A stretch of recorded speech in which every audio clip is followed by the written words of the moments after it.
Please enter them. Thank you, Carmen.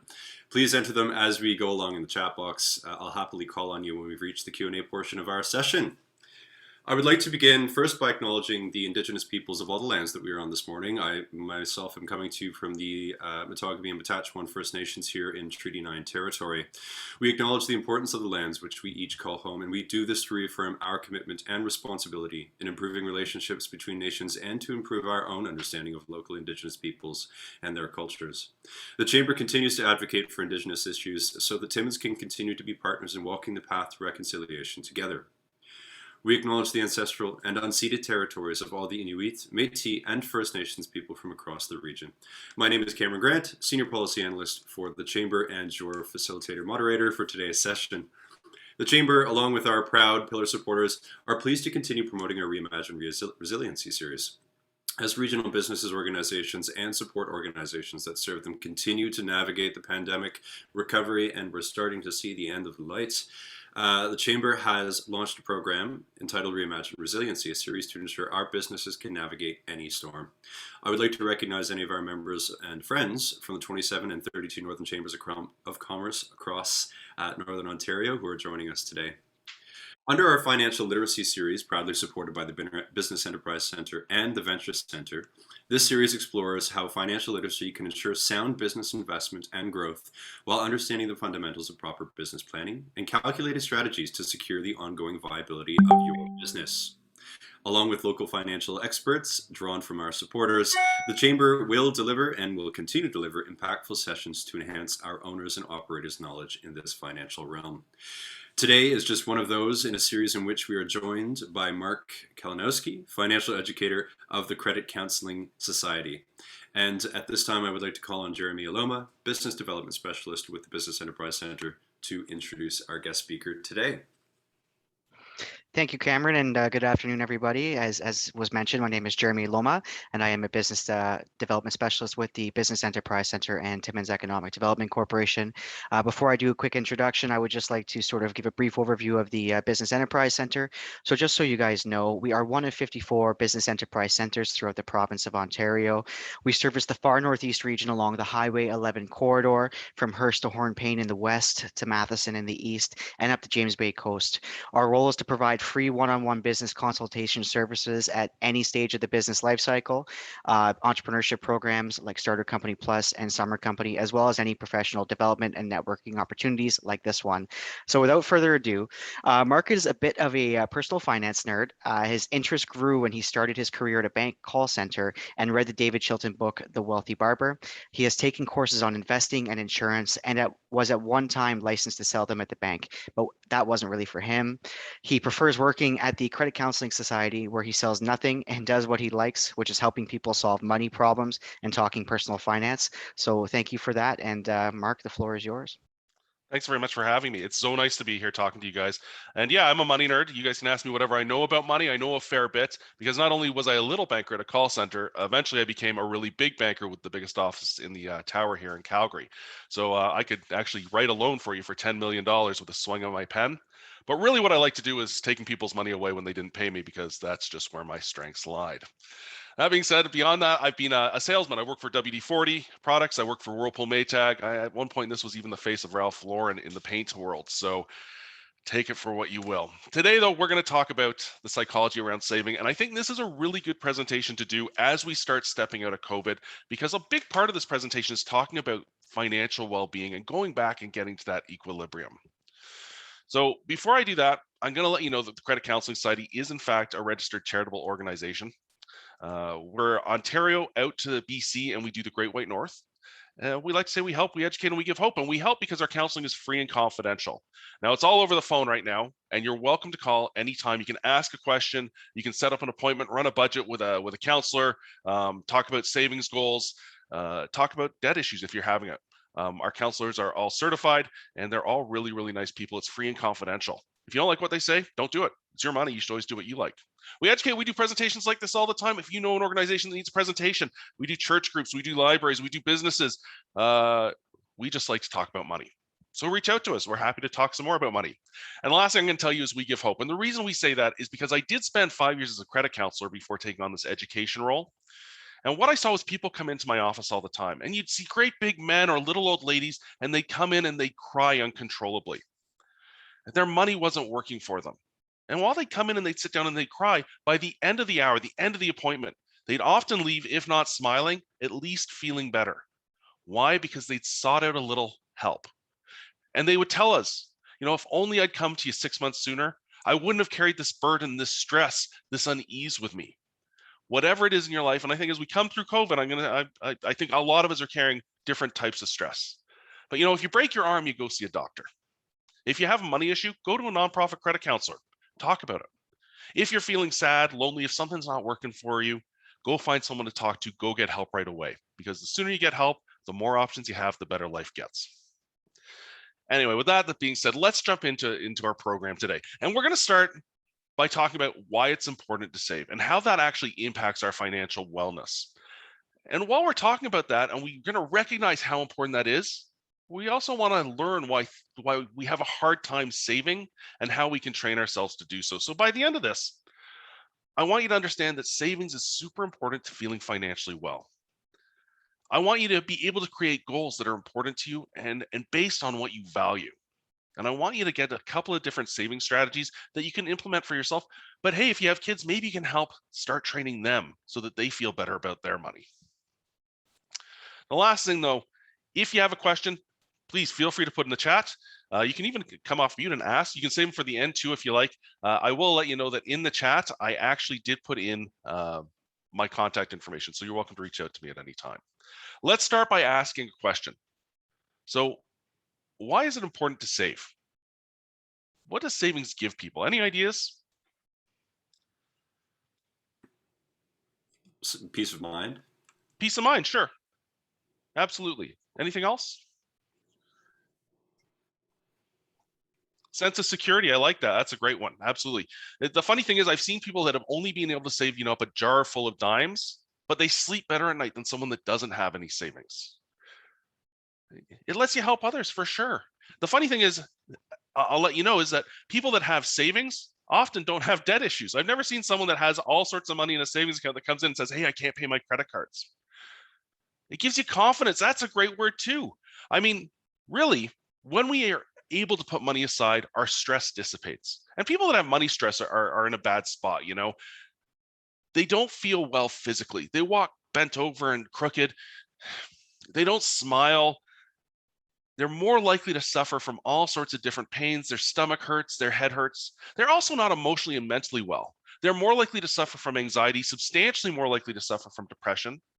They're not well. The stress boils down and really, really hurts them. So that stress doesn't exist so much for people that have the ability to save. And again, people who save don't have to borrow. They have the money to do the things they want, and they feel secure for their future because there's money there if they ever need it.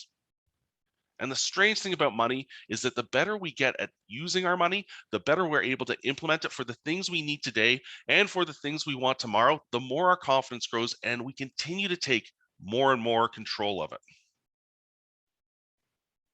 And we want to control our money because when we control our money, that gives us that sense of financial well-being. And all financial well-being is the extent that someone is able to meet their commitments today comfortably and still work towards securing their future, creating a financial resilience for that future. Well, what is financial well-being? How do we get there? That's the question. And really, people don't know. People don't know what makes them feel good in terms of money. No one ever thinks about it. So our good friends at the Financial Consumer Agency of Canada went out and they surveyed Canadians. And they asked them a whole bunch of questions so that they could really get a sense as to what makes someone feel financially well. And we've already talked a little bit about savings, but this is the number one factor. When they asked people of the same income how they feel about their money, what they found was that people who actively put money aside into savings feel better than those that don't. These are people that find ways to save money even when they've had an unexpected drop of income. They don't give up their savings right away. They try and find an alternative. They feel good about their money because they know they have money to fall back on during a hard time. And it doesn't matter how much money they're actively saving. It's just the fact that they're trying to save a little. So it's not an income question about being financially well. It's about actively using your money to do things that make you feel well. And saving's the number one factor. The other factor is that people who find ways to avoid borrowing tend to feel better about their money as well. Now, we're all going to have to borrow. Houses are expensive. Yes, we need mortgages for sure. But people who can find ways to avoid borrowing for the things they need daily feel better. They're not borrowing to buy their groceries. They're not borrowing to find a way to pay their rent. They feel better because they're in control of their money and their money's working for them today. They feel better because they know they can meet their commitments.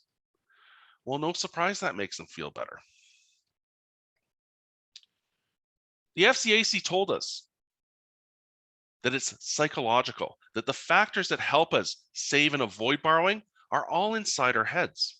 The way we think and feel about money affects what we do with it. And strangely enough, those people that are very positive on savings and negative on borrowing tend not to borrow and tend to save. Well, because this is in our head, this is something we can control. We have influence on how we feel. So yes, we save, we avoid borrowing, but we get to think about what we want to do with our money. And that also adds to our financial well-being. The final factor, and this is key, is that generally amongst the middle class, these are people that earn between $50,000 and $150,000 a year in household income. It's not how much money you make that determines your sense of financial wellness. It's what you're doing with it. And that's a pretty broad range. I mean, it's interesting that we say in Canada, household income between 50,000 and 150,000 is the same class range, middle class, but it is. They say it is. So how can someone who's earning $50,000 a year feel as good as someone who earns 150,000? Well, it's because it's not about demographics, and it's not about your kids. It's not about how much you earn. It's not about where you live. It's the fact that you're taking action around your money. Now, with all that being said, I thought it would be a good idea just to take a minute out, and this won't take very long, but to check where we are in terms of our level of financial well-being. So I'm going to ask you guys to open up the notebook on your computer or get a pen and a piece of paper. I'm a little bit old school. And I want you to mark down between 1 and 5 to the next 10 statements I make. And if you mark down 1, what you're saying is, no, I never do that. And if you mark down 5, you're saying, oh, I always do that. And if you're 2, 3, or 4, you're somewhere in the middle. So write them down. It's only 10. So by the end of this, you should have somewhere between 10 and 50 points on the scale of financial well-being. The first question, I pay my bills on time. Now, answering honestly, I would never do this. Why? Because my wife pays the bills. It's just one of the household jobs she does. That being said, if your household bills get paid on time, you can say it's always done. It's a 5. If it never happens, they're never paid on time, put a 1. I think for many of us, we fall in the middle though. So rate yourself accordingly. I put money away for my goals, and your goals aren't my goals. You might want to retire. That's a big goal for me. Or maybe you want to go on vacation. But are you actively putting money away for your goals? 1's never, 5 is always. We're somewhere in between. My income allows for unplanned purchases without borrowing. This is a bit of a strange one. So let's imagine for a minute that your washing machine explodes in your laundry room. Water's everywhere and it just can't be fixed. Well, could you go and buy a new washing machine today without borrowing? Now, maybe your life is a little bit different. Maybe when you get your tax return, yeah, you can go buy that washing machine without borrowing, but the rest of the year you'd find it difficult. Mark yourself accordingly based on your situation. I can pay for my monthly expenses without borrowing. So do you carry a credit card balance at the end of the month? Because what I generally think is the last thing we pay for on our credit cards are those things that we needed to have. So if you're buying your groceries and still carrying a credit card balance, you're probably 2, 3, 4, or 5. I have money left over at the end of the month after paying for food and housing expenses. I have a 250-pound 15-year-old. There's not always a lot of money after we buy his second dinners. I review my budget in order to make room for things that matter to me. Now, we know 50% of all people don't budget. So half of us should probably be never. But the rest of us probably fall into the sometimes or always. I educate myself on different financial products. Have you read a blog post? Have you gone and talked to a financial planner or to a banker? Do you read the Globe and Mail to find out what stocks are hot? Have you done anything like that? when you're out looking to purchase a financial product or to borrow money maybe. I believe I can stop myself from spending impulsively. Let's be honest here, those candy bars call us when we're going through the checkout. Can you always turn away? I struggle. I believe I'm in control of my financial situation. And the last one, I believe that saving for the future is more important than spending on my current wants. What I'm going to ask you now is just to tally up your number. So you can be somewhere between 10 and 50. If you're at 62, the math has gone wrong somewhere. But we should be somewhere between 10 and 50. And this is your own check on your level of financial wellness. So you don't have to share your number with us. Okay?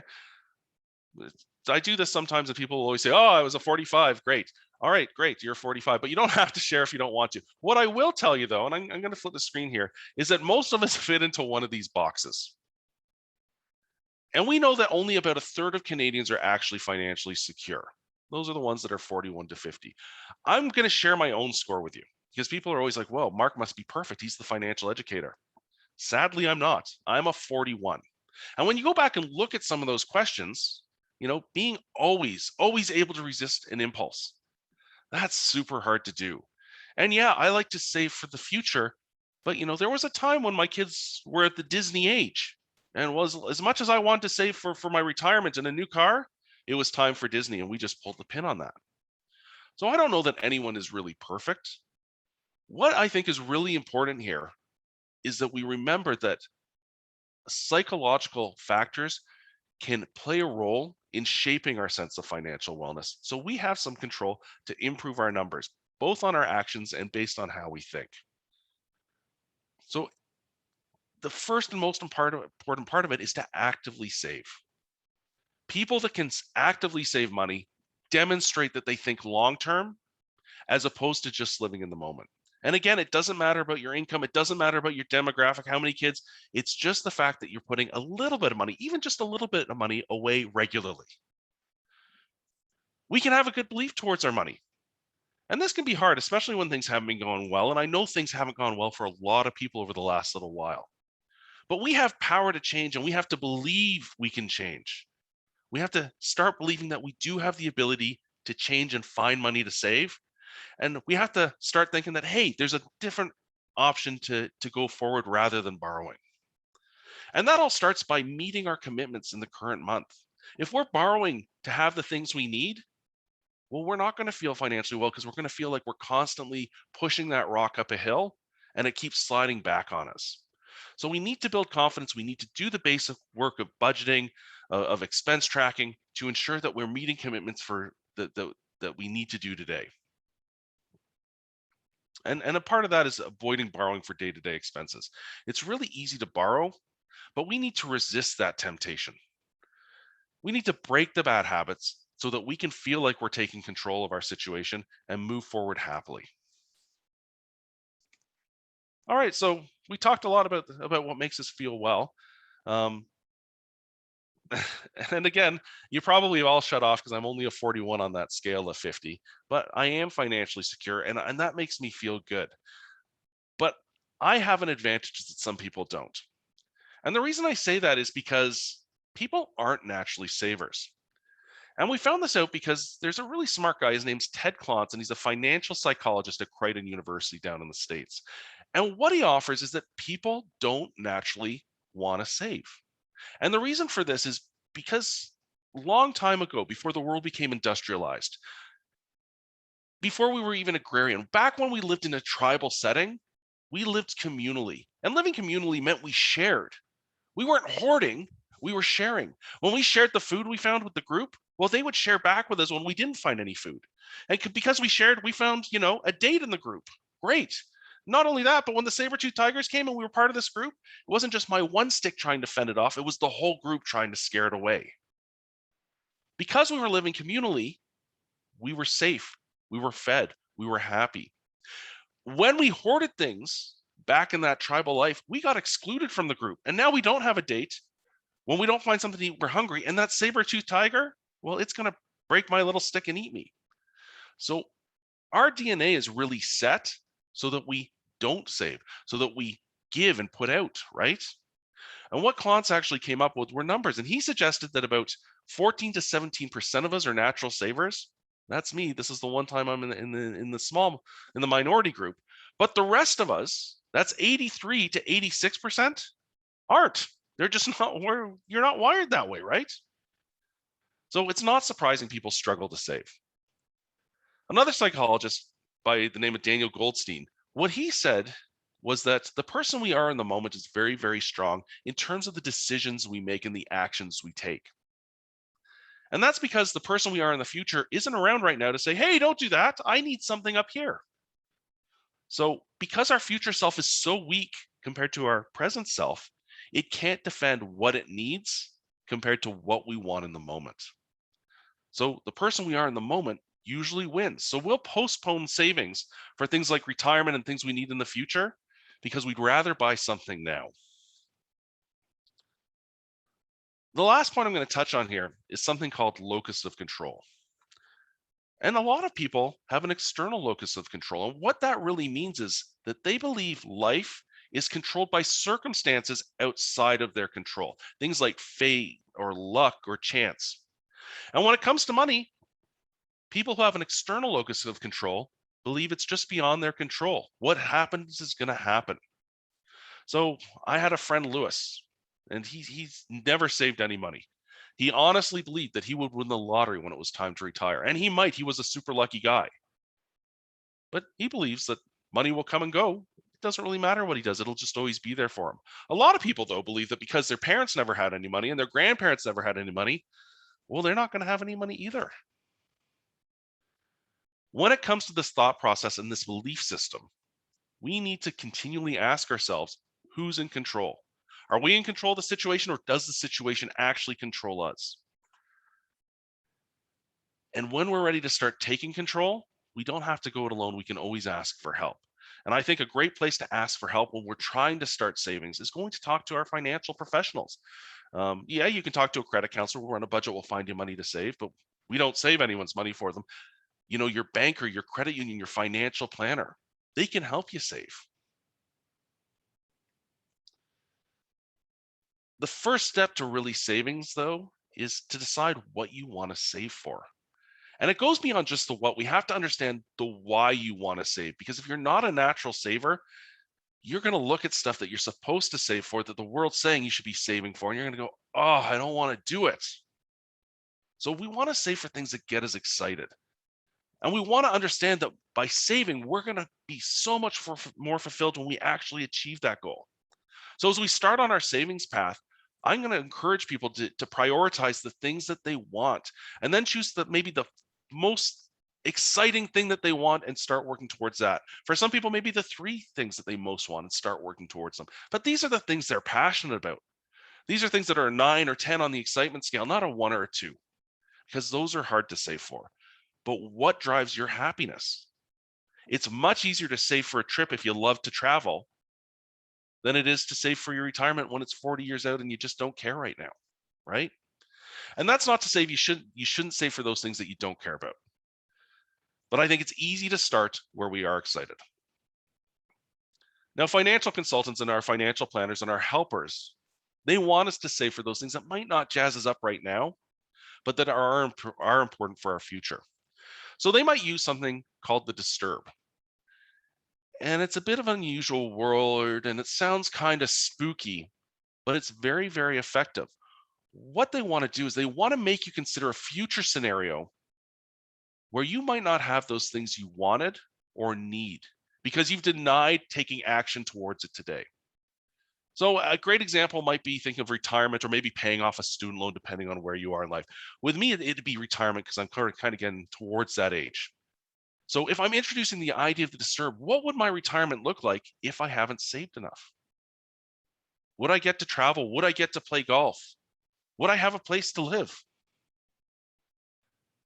When I go and think of the future and start to understand that I will be uncomfortable because I didn't take action today, it should motivate me, maybe not in the happiest way, but it should motivate me to take action now so that I will have what I need when I eventually need it.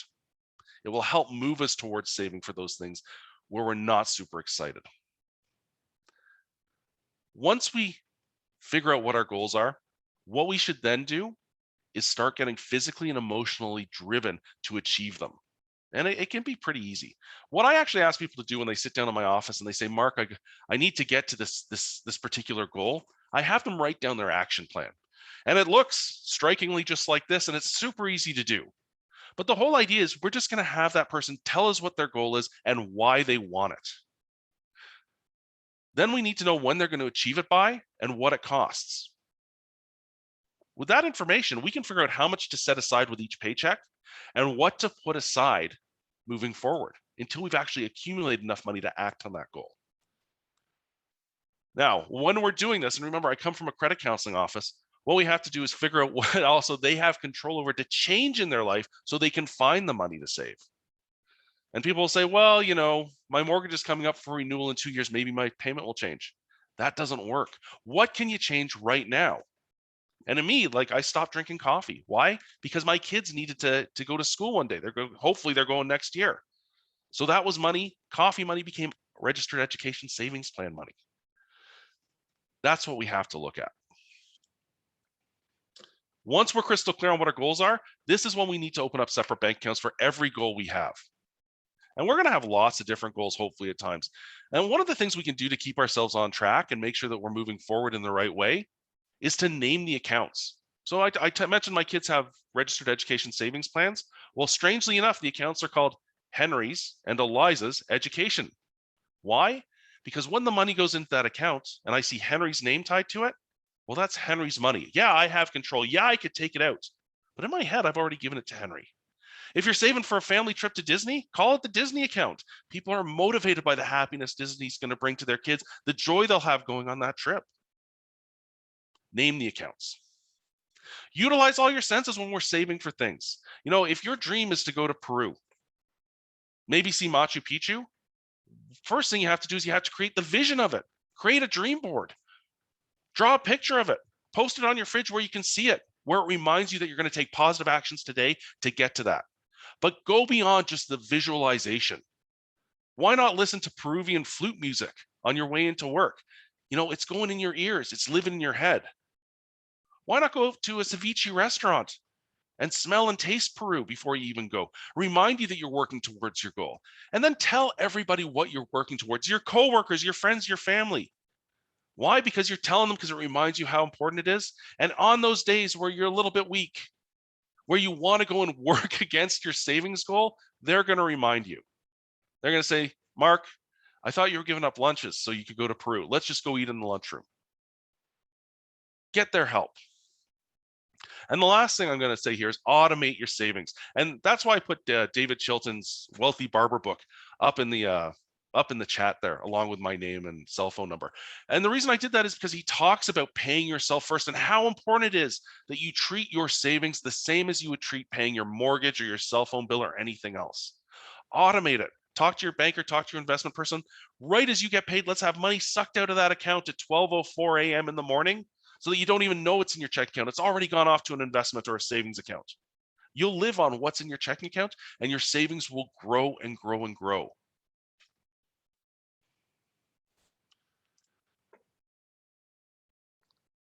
Maybe what we should also do is move beyond just focusing on our savings goal and keep in mind the various things that inform us as to why we're making particular decisions.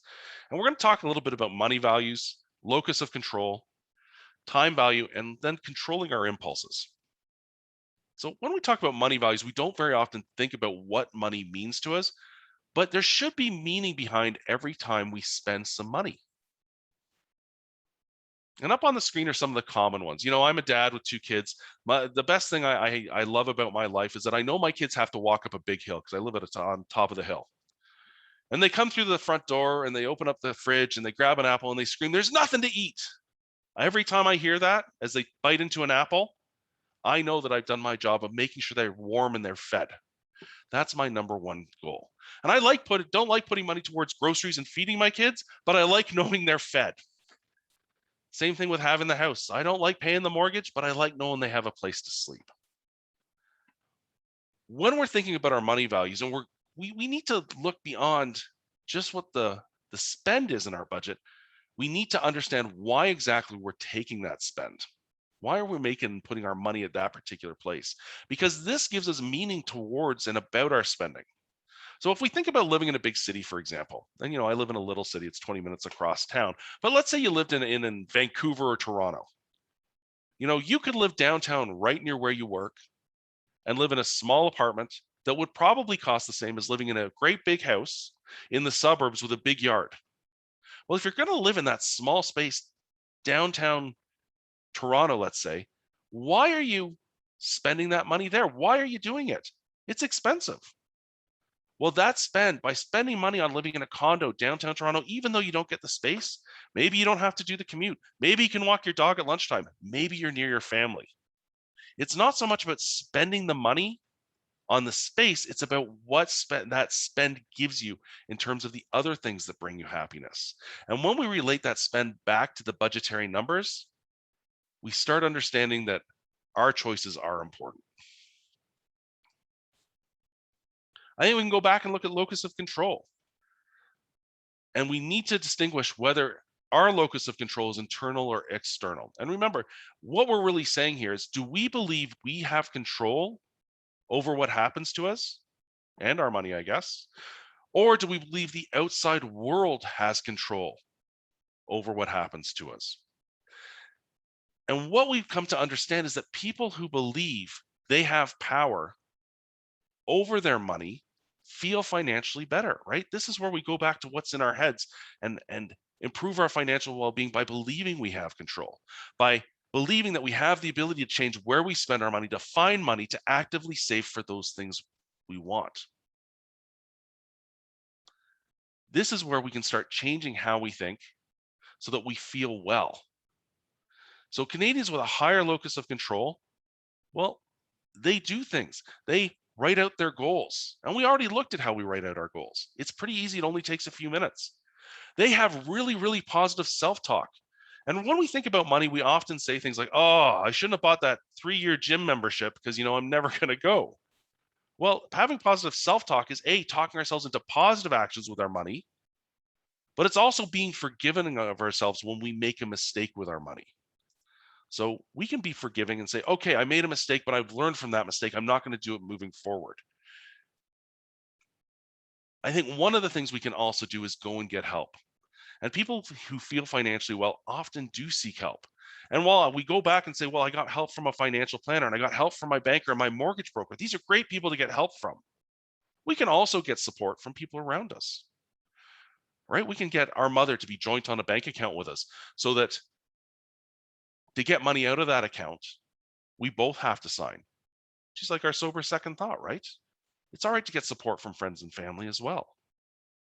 But we need to change the way we think, because when we have a positive outlook, we move forward in a positive way. Aside from knowing our values, we might also want to know what value we place on our time. And I think money is a sort of a strange thing. We work hard and put in time to get money, but then we forget about how much time it took to get that money when we actually go out and spend it. So instead of looking at something we're going to buy in terms of the dollars, what if we looked at it in terms of how hard we had to work to buy it? And the way we do this is we have to calculate how much we make hourly. And some of us are paid hourly. I get paid a salary. But let's say I make $52,000 a year after taxes. Well, that's $1,000 a week. That means I have to work about 40 hours in order to get that $1,000. I'm making about $25 an hour after taxes. All right, so if I go and buy that Ford Explorer for $52,000, I have to work an entire year of my life to get that car. Well, would I really put a year of my life into a car, or would I want to put a year of my time into something else? Money's fleeting. It'll come and go, and that's how we really look at it. We all understand that time is something we never get back. When we go to make a purchase, look at it as time versus dollars. We need to control our impulses. And what we've seen traditionally at Credit Counselling Society is people will come in and say, well, I walked down the mall and I saw those boots and I just had to have them. All right. What we're seeing now is people are like, well, I had nothing to do, so I was flipping around on Amazon and I bought a shot put. Well, have you used the shot put? No. but I bought it anyways because I was bored. We need to control our impulses, because when we control our impulses, it helps us avoid borrowing money. And that's one of the big things in financial wellness. We don't want to borrow money, because when we borrow, well, now we have to pay it back, and that inhibits our ability to save. If we do want to buy something, what we need to do is find an alternative to borrowing. And the first thing is, I tell people this all the time: if you can walk away from those boots in the mall, you probably won't walk back and buy them. So that's the first thing I tell people. Can you avoid borrowing by just avoiding the purchase altogether? If not, what else can you do when you want to buy something that you haven't planned for other than borrowing? And some people will use savings. But remember, most of the savings we have are designated for a specific purpose. We don't want to use our vacation account to buy boots. That doesn't take us on holiday. But do we have some loose savings we can have? That jar over the washing machine of the change that the kids have let float around in there that you collect. Maybe that'll buy those boots. Of course, we can go without. What if we did something else? What if we tried to find some extra money? And I know lots of people that are working gigs right now. I know someone that cleans gutters in the fall just to make extra money on the weekends. Well, that might buy something that we want and haven't planned for. I think what works for a lot of people, though, is just cutting an expense for a period of time. If those boots are $200, well, maybe to get those boots, you just won't go out for dinner this month. Maybe that gets you that $200. Short term, yeah, we like to eat out dinner, but I'm willing to trade that off to get the boots today. Let's control our impulses, because when we control our impulses, we borrow less. Now, we mentioned it's hard to save, though we're not natural savers, most of us. So how do we help ourselves start to be savers? And up on the screen are a whole bunch of different ideas that people use to start getting on the path to savings. And we're going to look at them in a little bit more depth. And the first one that I do all the time in my office is I talk to people about commitment devices. And all a commitment device is locking ourselves into a plan of action that we might otherwise have a hard time sticking to. So often people will come in and they'll sit there and say, Mark, I paid off my credit card, but I ran it right back up. And I paid off my credit card and I ran it right back up. I ask them to often take that credit card, stick it in a bowl full of Jell-O, let it set, and then throw it in the freezer. Why? Because when they do that, they've committed to not using the credit card. It's not with them, so they can't use it right away. They have to come home and get it. But not only do they have to come home and get it, they have to let the Jell-O thaw. Then they have to stick their hand in the Jell-O, a nice reminder that we're not going to use that credit card unless it's really an emergency. Then they have to rinse it off, and they're sticky and they're gross. That's a way to help avoid using the credit card. If we're impulse buyers, well, let's walk away and not make a purchase for 48 hours. We see it on Amazon, we want it. I won't buy it till Saturday because I'm going to wait the 48 hours. Chances are you won't even go back to it. You won't want it anymore. And making savings automatic is a great commitment device. You only have to go to your bank and ask them to take money and put it into a savings account once on a reoccurring basis. And they will do it till the end of time and keep putting money into that savings account for you. That's a commitment device. If you want to go and change that, you then have to go into the bank or go onto online and actually fumble around and change it to stop that. It's a great commitment device. Make your savings automatic. Round it up, and some financial institutions will help you do this. Scotia was big on it. They top up your savings account. Every time you made a purchase, they would take the next chunk of money to round it up to the nearest dollar and throw it in a savings account. So you buy a coffee at Tim Hortons for $2.50. In your head, you've already said $3 because you round up in your head naturally, and you get your coffee. The bank takes the next 50 cents and puts it in a savings account. And you're thinking, well, 50 cents every day, it's not that much money. It's only $15 a month. But if you're doing 80 or 90 transactions on your debit card, it can add up to a lot of money. See if your financial institution can help you with that. Get a money buddy. Now, I don't have a money buddy for money, but I do have a money buddy for diets. And we look the same. We're kind of the same person. But what we'll do is we hold each other accountable and we challenge each other to go on a diet every year. And it's funny because we will almost run each other over to win at whatever competition it is. And usually it's about losing 20 pounds, and then the guy who didn't lose the weight has to buy the other guy a pizza. So we know it's not long-term because we're going to eat pizza after.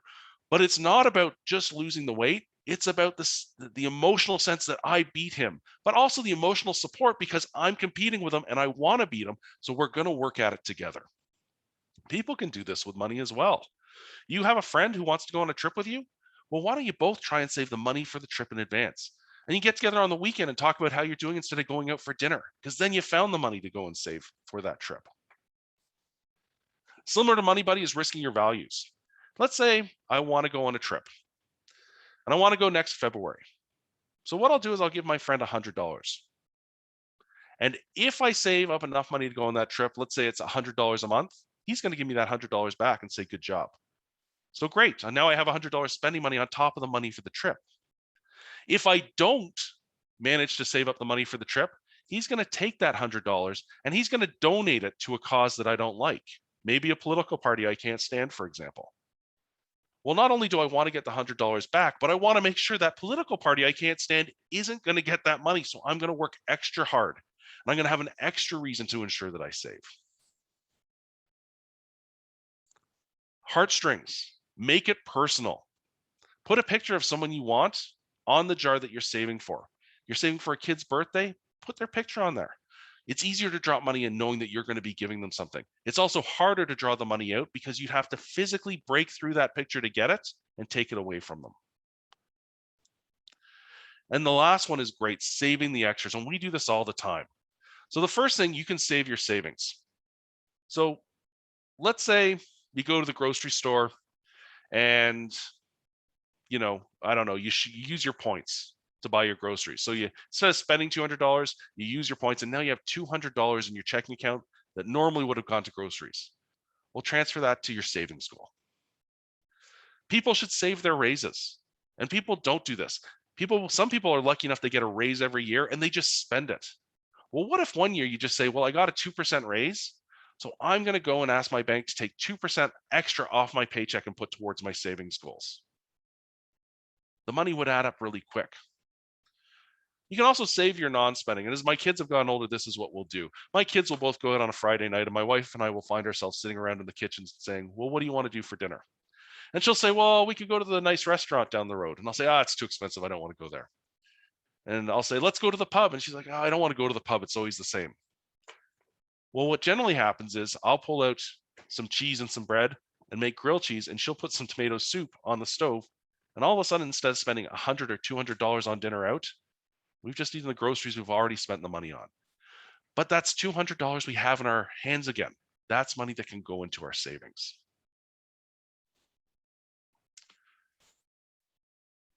So I'm just catching my breath here. This next bit is just some ways to sort of train us into good savings habits. And I'll tell you a story about a 2-liter pop bottle. So I had a guy who came into my office. His name was Dan. He was a nice man, but he had a problem. And the problem was he was a terrible gambler. And he was a terrible gambler, A, because he didn't know when to walk away, but B, he just didn't win. And he came into my office because the bank was a bit cross with him. He'd been doing funny things with his credit and debit card. And they said, that's it. If you want money, you got to come into the branch and actually get it. No more debit cards for you. And by the way, you owe us like $20,000. We'd like that back.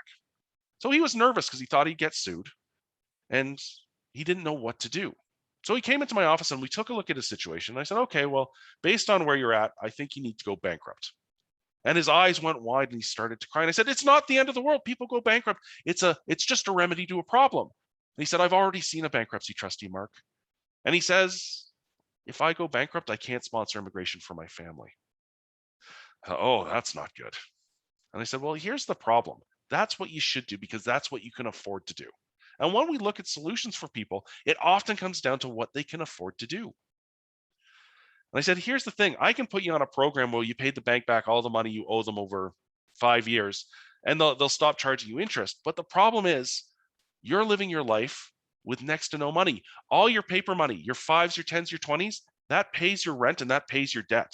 You're living everything else change out of your pocket. Your loonies, toonies, and quarters pays for your bus pass, your cell phone, your groceries. It's just not going to work. And he was really upset. And he's like, you got to do something for me. I got to sponsor immigration for my family. I got to get this debt dealt with. I said, well, I don't think this is going to work over the long term because over 5 years, if you don't have savings, something's going to happen. You're going to lose your wallet on the bus. You're going to get sick and not be able to work for a couple of weeks, and it's all going to fall apart. But not knowing what to do, I put him on the program. And he left my office. And I watched him, and he made his payments on time every time. And after a year, I called him just to do a quick review. And I said, Dan, what's changed? And nothing had changed. His budget hadn't changed. He hadn't got a raise. His payments were virtually all the same. And I said, this isn't going to work, Dan. I know all your paper money, your 5s, your 10s, your 20s, it all goes to your rent and your debt. And loonies, toonies, and quarters pays for the rest of your life. Something's going to happen in year 2. Something always does with people, and you don't have any money to save. He said, Mark, I have more money today than I've ever had before in my life. I said, how can that be? He's like, I'll tell you what I did. And what Dan did was he left my office and he went and he bought a bottle of no-name Dr. Pepper. And he drank that bottle. I can imagine him drinking it like I would right out the bottle. Then he rinsed it out, glued the lid on, and cut a little hole in it. And at the end of every day, this is a guy whose paper money pays his rent and pays his debt. And he's living on loonies, toonies, and quarters. But at the end of every day, he would take the dimes from his pocket and drop it into this bottle. And after a year, he would not only filled the first bottle, he was on to his second. Do you guys know what you get when you have a 2-liter pop bottle filled with dimes? I'll let you guess in the chat. Well, it says up on the screen, if you're paying attention, about $700. Yeah, he saved $700 and he's living on change. We can save money, right? Collect your change. That's one way to start saving. And it's a good way to train ourselves to save. One of the things we did in our house was the 52-week money challenge. And we did this when we wanted to take the kids to Disney. And the whole idea was that it was going to engender positive thoughts to the kids as to savings, but we were going to find about $1,400 to help us along with the trip. And the idea is that for every week of the year, we're going to put in a corresponding dollar amount. So in the first week of the year, you put $1 in the jar. In the second week of the year, you put $2 in the jar, you save $3. In the third week of the year, you put $3 in the jar, now you've saved $6.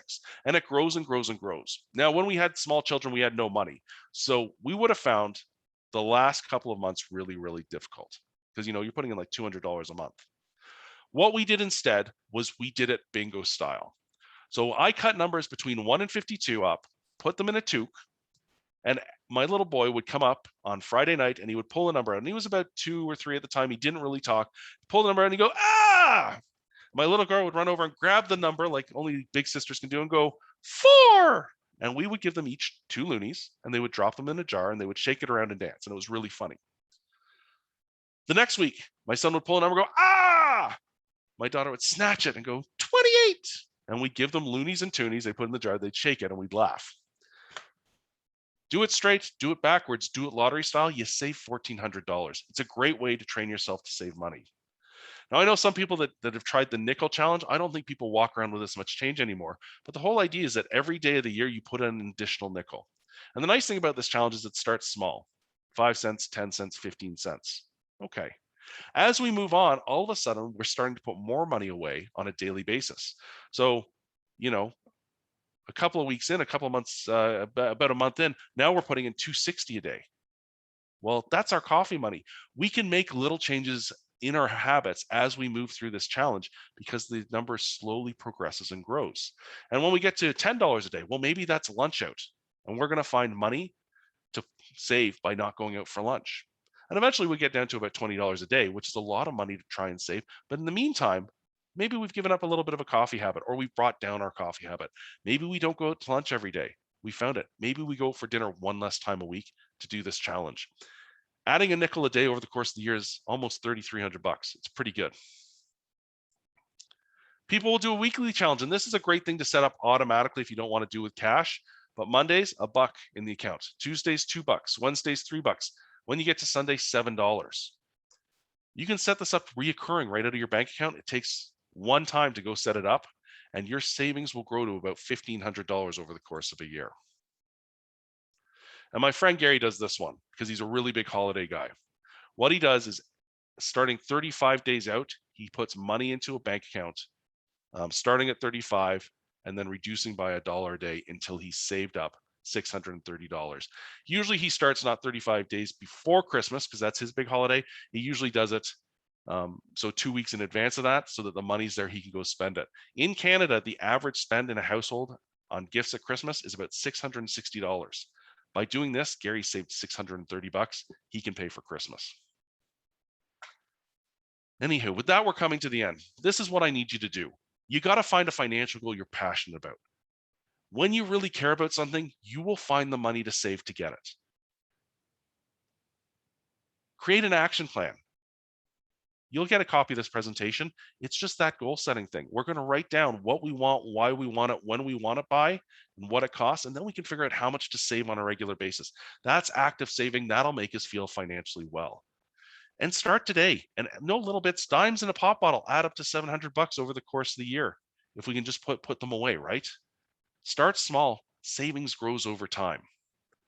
And remember, positive self-talk will help us move on the way. Everyone has a fallback. I go through the grocery store lineup. I'm not supposed to buy the candy bar, but I do. I like candy bars. I can't help it. It's okay. Next time I won't. My hope is that after this presentation, you come to understand that savings, reducing borrowing, and having a positive attitude helps us create a good sense of financial well-being. That you know how to create a plan to achieve a goal, and that you'll find something you're passionate about to go and chase, and that you can train yourself and get help to achieve your goals by, making commitments, by rounding up, by saving money in a jar, doing the 52-week money challenge. If you need more help, you can find us at Facebook, Twitter, Instagram. You can definitely follow us on social media. You can go and sign up for free webinars at mymoneycoach.ca. You can call one of our counselors at 1-888-527-8999. And of course, what I'm going to put in the chat right now is just my contact information. I actually had someone call me on Boxing Day at 7 a.m. one year. They were very concerned because they didn't think they'd be able to renew their mortgage. Over 20 minutes, I talked them down. I said, it'll be okay. And I sent them a list of all the mortgage brokers in Alberta. They could still get a mortgage. I'm a lender, I knew. They just needed to get some outside help. If you need help, reach out sooner than later. And with that, I'm going to stop sharing the screen and hand it back to Cameron. Well, Mark, I laughed, I cried, I had a panic attack. This was certainly extremely insightful. I'm going to pass it right to my partner, Roxanne from the Venture Center, who's going to say thanks, and then I'll leave us out. Roxanne, the floor is yours. Thank you, Cameron. Thank you so much, Mark. I really appreciate it. I guess I'll have to start drinking pop so I could get a bottle to start collecting my change in. So the Venture Center is our local CFDC, and we're so happy to be able to co-sponsor with the Business Enterprise Center this financial literacy pillar of the Chamber.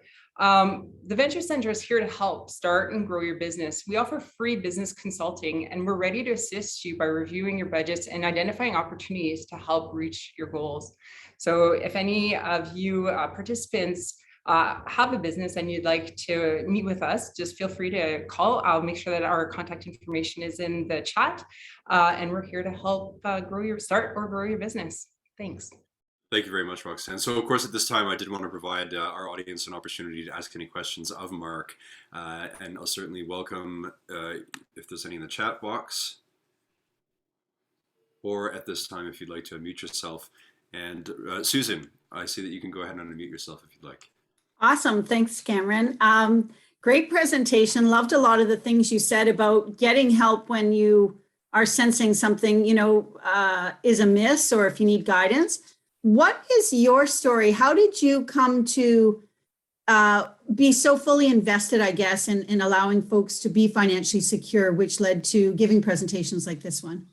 Well, I always had the interest in money, just because I started out as a bank out of college. I have a history degree, so that wasn't really going to take me anywhere at the time. So I got into the bank, and I was really interested in it, and I got a couple of big pointers. I remember Stu, who was an old-time banker, he goes, when you get your mortgage, why don't you guys live a little smaller and get a 20-year amortization instead of a 25? And then just every chance you get, put a little prepayment on it. Well, I did that all through my sales career. And in 11 years, I managed to pay off my first house, which was super cool, because then I quit my job. And my sister came out and she said, Mark, she's an executive director of the Good Shepherd in Hamilton, Alberta, which helps people in serious homeless people and people in real trouble. She said, you are the most selfish person I've ever seen. You have 2 cars paid for, a house paid for, your kids are healthy, you should give back. So I said, yeah, I'm not working, I should give back. So I went down to one of the shelters in town here, and I said, I'd like to help. They said, we'd love to have you. And then someone threw up near me, and I said, I can't do that because I don't deal with throw up. And strangely enough, Credit Counseling was just looking to hire someone, and I applied, and they said, yeah, we'd love to have you. And I said, I'll do it for free. And they said, no, we don't do unpaid work. We'd have to pay you. But Here I sit. And the thing is, I've seen so many people come in. The worst thing I've ever seen, I had a lady come in and she was really cold, and we don't usually give out coffee because we don't have any money. But I said, would you like a cup of coffee? And she said, yes. And she started to cry. And I said, well, what's wrong? And she's like, they've taken my car. They're going to take my house. And I haven't eaten in days. I only got here because the bus driver let me on for free. I said, really? And what she had a huge mental breakdown, and she lost her $180,000 a year job, and it all disappeared on her overnight. She wasn't going to keep her house. She wasn't going to get a car. But my coworkers gathered up all our groceries. We bought her bus tickets downstairs. We gave her $20 because we didn't have any money on us. And, you know, I called her every week, and we got her into Calgary counseling. We got her back on some medication, back in with her church group, and life got better for her. Like, money shouldn't be the way we're judged, but it so is, and it's just not that important. I'm lucky I have money. My wife has a big job, but I don't care about it. It's not important. It's about how we make people feel. Good And for it's you. an Thank anchor you. when it doesn't work. That's awesome. Thank you. It's astounding to see how your organization, Mark, also has such a social component to it, and I think that's very appropriate given the fact that many companies are looking towards these ESG components of how they can be better corporate citizens within the world. And so, you know, if I'm still welcoming anybody to ask any questions, but I'm curious to know. So, you know, obviously the notion of debt has existed for thousands of years, and you know, there are these concepts of debt jubilees and forgiveness, and I mean, you know, these concepts of perhaps betting your future on the fact that you'll win the lottery and everything will be okay. But I mean, if you were to give somebody with somebody with you know, moderate to considerable debt, what is the one piece of advice you would say to them to just get them in and get help? Well, it's go ask sooner than later. And we do a survey every year, credit counseling with Angus Reid. And what we found is that the vast majority of people are terrified about sharing with anyone that they have a money problem, whatever that money problem is. But conversely, they would be thrilled if someone came and said, I have a problem. Can you help me? So clearly there's a disconnect there where everyone's willing to help, but no one's willing to ask for the help. You just got to ask sooner than later. And at Credit Counseling Society, I told you that lady had nothing, right? But I also I didn't counsel it. I oversaw the file because a guy who was making $1 million after taxes, clearing $1 million a year, was going to lose it all. He couldn't afford the many houses he had, the many horses. He couldn't afford the boats. A boat's just a pit you throw money into in the water, right? Like it was all falling apart, and he couldn't go bankrupt because of what he did. So we see all sorts of people. And the thing is, if you come sooner than later, there's a solution out there that's not going to be super detrimental. If you need bankruptcy, like, go for it 100%. It's the best thing. I send lots of people to bankruptcy trustees.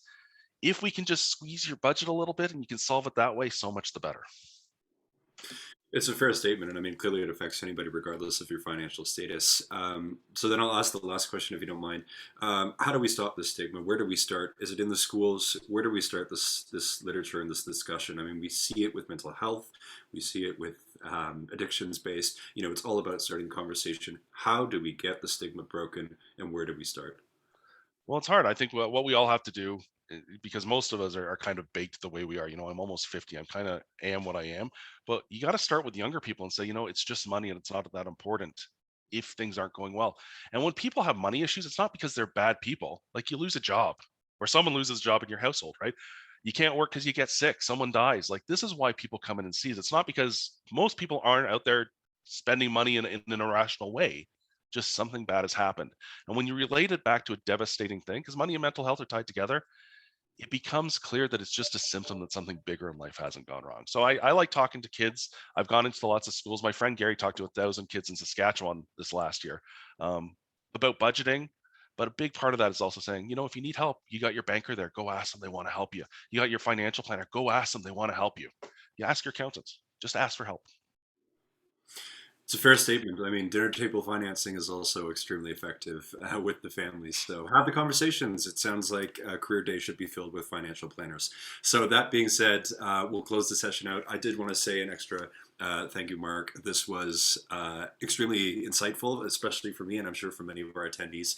And we truly appreciate you joining us this afternoon. Special thanks as well to our partners, Jeremy Loma at the Business Enterprise Center and to Roxento at the Venture Center, great partners in advancing financial literacy within our membership and in Timmins as a whole. So with that, thank you very much again for joining us. Please be safe, be well, and we look forward to seeing you at our next session. Take care, everyone.